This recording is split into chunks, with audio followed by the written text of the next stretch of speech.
Sylvain Gilbert, bonjour. Bonjour. Est-ce qu'il y a quelque chose qui manque, selon vous, dans ce budget du ministre des Finances, Bill Morneau? Honnêtement, en 20 ans de carrière, j'ai jamais vu aussi peu de mesures fiscales dans ce budget. Des mesures pour... Des mesures pour les entreprises autant que les particuliers. Mais ces mesures fiscales, par exemple, aucune mesure concernant la réduction d'impôts pour les sociétés. Aucune mesure pour accélérer les dépenses ou les déductions pour les entreprises lorsqu'on fait des acquisitions de biens matériels, par exemple. Est-ce que c'est un budget qui vous fait craindre pour la compétitivité des entreprises canadiennes?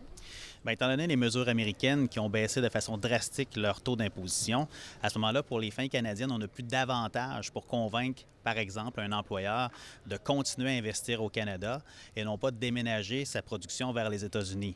Surtout avec les difficultés de main-d'œuvre, de pénurie de main-d'œuvre à ce moment-là, si quelqu'un me posait la question, est-ce que je serais mieux d'investir aux États-Unis ou d'investir au Canada? La question est très, très bonne. Est-ce que vous voyez un autre élément manquant de ce budget?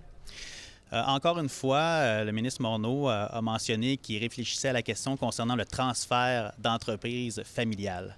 Et ça fait plusieurs budgets qu'on en parle, mais il n'y a toujours rien à ce niveau-là. Et aujourd'hui, c'est plus avantageux vendre un étranger que de vendre son entreprise à ses propres enfants. Par exemple, on vendrait une entreprise 1 million de dollars, bien, ça coûterait 100 000 dollars d'impôts de plus au vendeur si on vend à ses enfants. Donc, c'est vraiment pas avantageux de le faire. Merci beaucoup. Merci beaucoup, M. Gilbert. Ça me fait plaisir. Merci.